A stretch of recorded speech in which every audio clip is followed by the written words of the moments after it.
I just tried to make this video, but I couldn't stop crying, so I'm starting again. I had been fighting.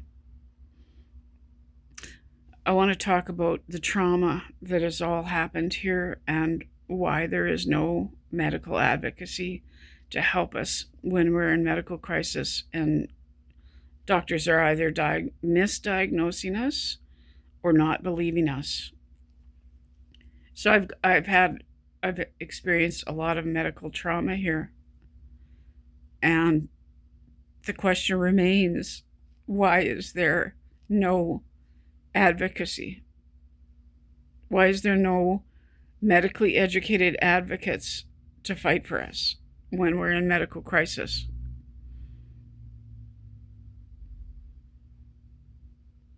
So I'm in Canada. There was no one to assist. The health authority wouldn't assist. The college wouldn't assist. There's this general assumption from these offices that doctors know what they're doing, and it's like no one has the power to override a doctor. And what they tell you is go find a second opinion or a third opinion or a fourth opinion or a fifth opinion.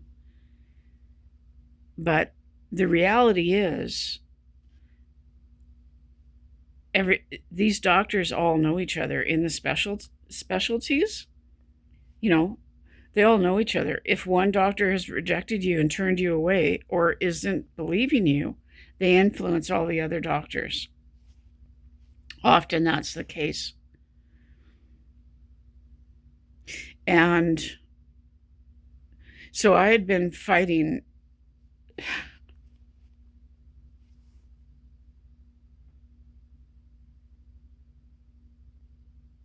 I've been misdiagnosed for decades. And I knew I was being misdiagnosed. I've had several things misdiagnosed for decades. And one of those things was the sleep apnea.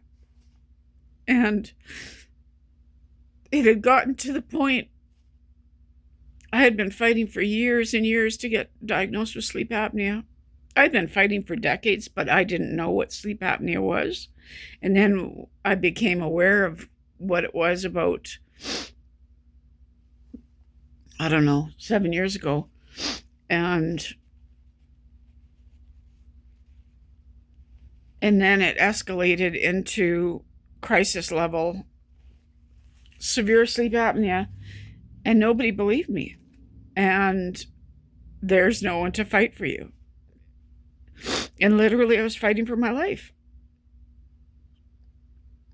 And I want to know why there is no medically educated advocates for us when doctors are misdiagnosing us or when they don't believe us, when we're in medical crisis. So I became so ill that I was stopping breathing during the day. And I want to show you, mostly I have obstructive apnea, and there was one central apnea.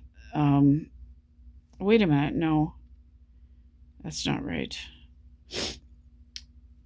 I'll do a video later how bad. I want this documented. I want people to know how bad this was, how I was in medical crisis fighting for my life, and there was nowhere for me to run to. I want to show you the results of this sleep study. I started fighting to get into the hospital to get diagnosed in July. These family doctors here, I was going to say out on the street, but these family doctors out here, they don't believe that someone is just going to walk into their office and be in medical crisis with sleep apnea and need immediate help. This is something that they don't believe. At the time when this happened, my family doctor, retired, so I didn't have a family doctor. So I'm walking in off the street, meeting these family doctors, and I'm in crisis with the sleep apnea, and none of these doctors believed me. So you're in medical crisis, but nobody believes you, and you're fighting for your life. Why are there no advocates for us? Why is there no one to fight for a patient? To fight your way into the hospital and demand care because you're being misdiagnosed. So though there were a bunch of hurdles like that, because none of these family doctors believed me. It turned crisis level in July. I finally got in for, I needed to be hospitalized immediately. I needed to get in immediately. July, August, September, October, November, December, January, 8 months. I was absolutely, can I say the S word on here? SUICIDAL, in absolute medical crisis, terrified, being traumatized, fighting for my life, stopping breathing at home, stopping breathing awake in bed. I was jumping. I would wake up and jump out of bed to get my body breathing.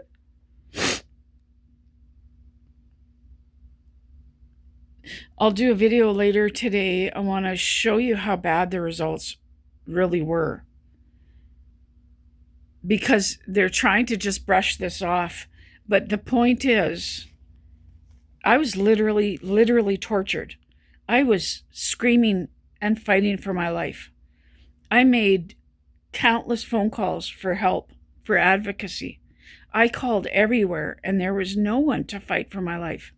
There was no one to come with me and fight my way into that hospital.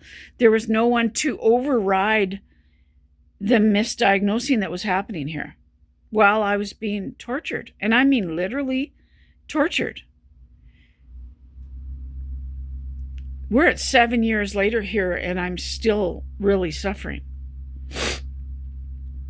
But the trauma involved in this, the terror, the torture, fighting to breathe. I want to give you an example of what the longest apnea was.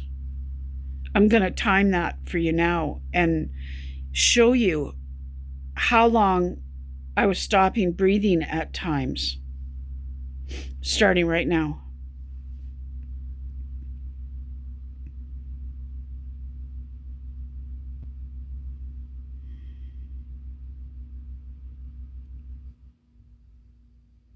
Imagine not breathing this long.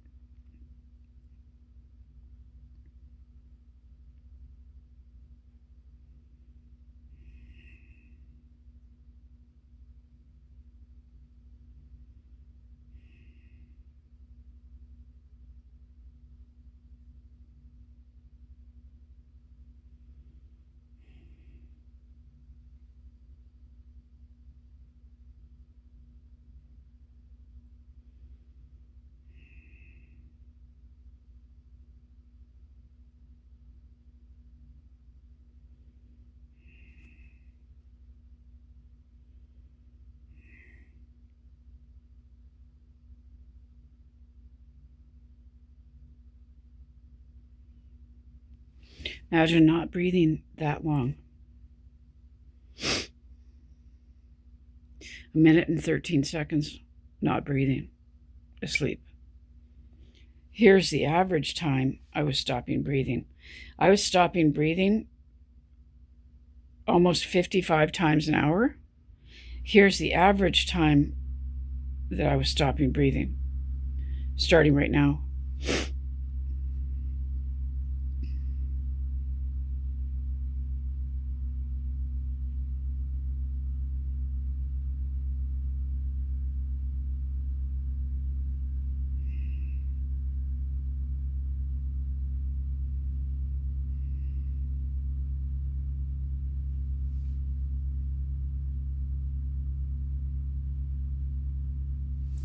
That was the average time. 55 times an hour, stopping breathing nonstop. What does that do to the brain, to the heart and lungs, to the body, to the mind? I was more than half out of my mind fighting for my life. And there is no medical advocacy here. There's no one to fight for your life. There's no one to come with you and fight to see that you get the medical care that you need. And I want to know why that there's no advocacy. The level of trauma.